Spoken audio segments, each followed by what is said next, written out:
So lesson 10 is crime and punishment, and it connects to these three themes of the moral law, the ceremonial law, and finally the civil law.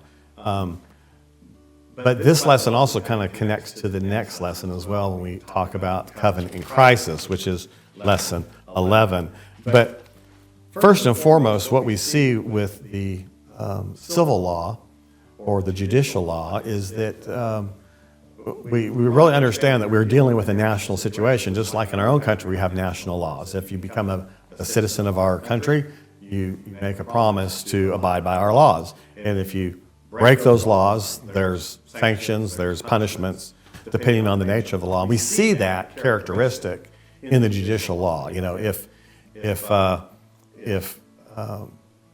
man does this, then this is the punishment he gets. And so we see that on the individual level. And we talk about different kinds, how the law has, four basic governing principles that we're familiar with in our own, at least in the United States. Not all nations have this, but equal protection under the law and blind justice, punishment fitting the crime, innocent until proven guilty. These principles govern the nation and the people in it individually. But what we see in this area of civil law, or the idea of the judicial law, is it's not just given at an individual level of, if an individual was to break a sin. For instance, if it was a mortal sin, if it's a capital sin, there's some murder or idolatry, got execution under the Mosaic law.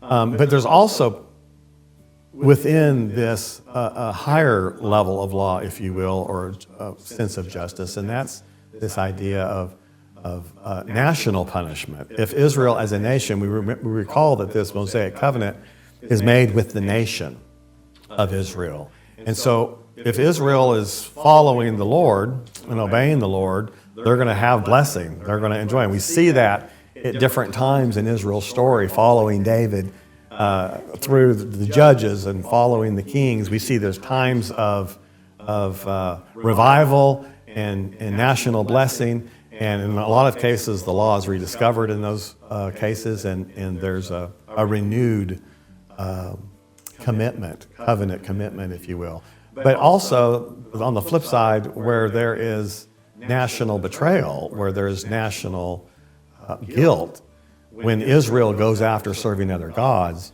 they're essentially cheating on their covenant partner, which is what we see in the prophets again and again. And in that case, the law promises, if you go after other gods, if you forget me, if you betray this covenant relationship, you're going into exile. And so the curse reasserts itself. We see, again, that theme of blessing and cursing really come to the fore in the Mosaic law. And we see it in the sense that the Mosaic law defines sin for us to a degree we hadn't seen before.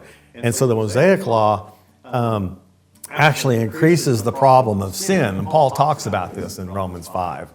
And at the same time, we see this national threat, because Israel, again and again, you see it actually right after the law was given in Sinai. They built a golden calf and worship it. Almost, covenant barely got off the ground before it's in crisis. And this would come around again and again. And it's only God's wonderful mercies that got them to the promised land at all, or even got them to Jesus, because the story of Israel, the story of this covenant, is one of often failure.